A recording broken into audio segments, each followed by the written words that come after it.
আসসালামু আলাইকুম এভরিওয়ান। ঈদ মোবারক। আশা করি সবাই ভালো আছেন। আজকে ঈদের দিন, যার কারণে একটু সকাল সকাল ঘুম থেকে উঠছি, কারণ বাড়িতে অনেক কাজ আছে। আর সকালবেলা ঘুম থেকে উঠে আমরা আমাদের গরুগুলোকে গোসল করাতেছি। আর এখন যে গরুটাকে গোসল করানো হচ্ছে, এই গরুটা কিন্তু আমরা বিক্রি করে ফেলছি, যার জন্য এই গরুটাকে এখন গা গোসল ধোয়ায় সুন্দর করে ওটাকে দিয়ে আসতে হবে। আর গরুটাকে গোসল করানোর সময় আমার কাছে অনেক খারাপ লাগতেছিল, কারণ এই গরুটাকে আমরা অনেক দিন ধরে পালতেছি। আর একটা গরু পালতে যে কি পরিমাণ কষ্ট করতে হয়, কি পরিমাণ পরিশ্রম করতে হয়, এটা যারা পালে একমাত্র তারাই বুঝবে। আর এই গরুটাকে আমরা দূরে কোথাও বিক্রি করি না, এটাকে আমাদের এলাকার মধ্যে বিক্রি করছি, যার কারণে এটা এখন সুন্দর করে গোসল করায় দিয়ে আসবো। আর তারাই গরুটা কিনছে কোরবানি করার জন্য, যার কারণে এটাকে সুন্দর করে গোসল করায় দিতেছিলাম, কারণ কোরবানি করার আগে গরুকে গোসল করানো লাগে।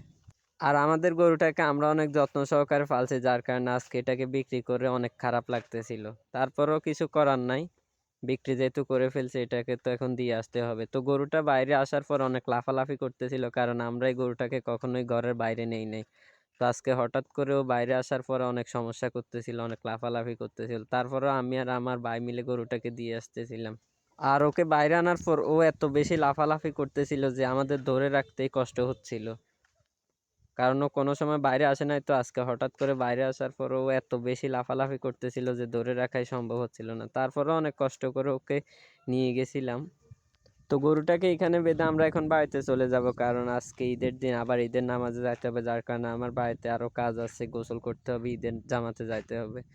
তো আমরা গরুটাকে এখানে বেঁধে চলে আসছি বাড়িতে। বাড়িতে এসে দেখি যে আমার এলাকার আরেকটা ভাই, ও একটা গরু বিক্রি করছে, তো ও ওই গরুটাকে দিয়ে আসতেছে। তো ওই গরুটাও আমাদের গরুর মতো এত লাফালাফি করতেছিল যে ধরে রাখাই সম্ভব হচ্ছিল না।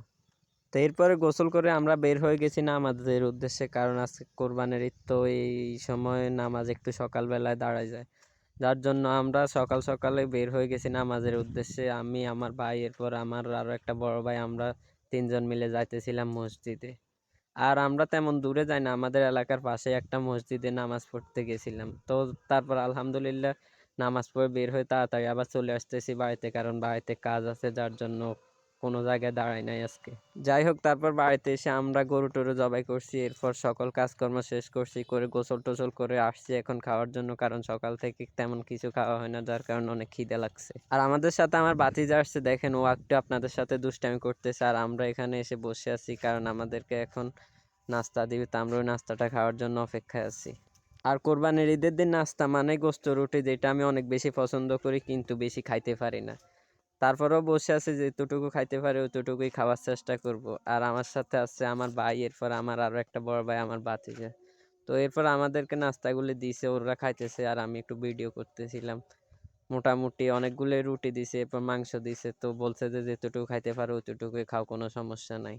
আমি আর আমার ভাতিজা ভিডিও করতেছিলাম, আর আমার ভাই আর আমার ওই বড় ভাইটা খাইতেছিল, তো ওদেরকে একটু ভিডিওতে দেখাইতেছিলাম যে ওরা কিভাবে খাইতেছে। তো এই ছিল আমার আজকের ভিডিও। সবাই ভালো থাকবেন, আর সবাইকে আবারও ঈদ মোবারক।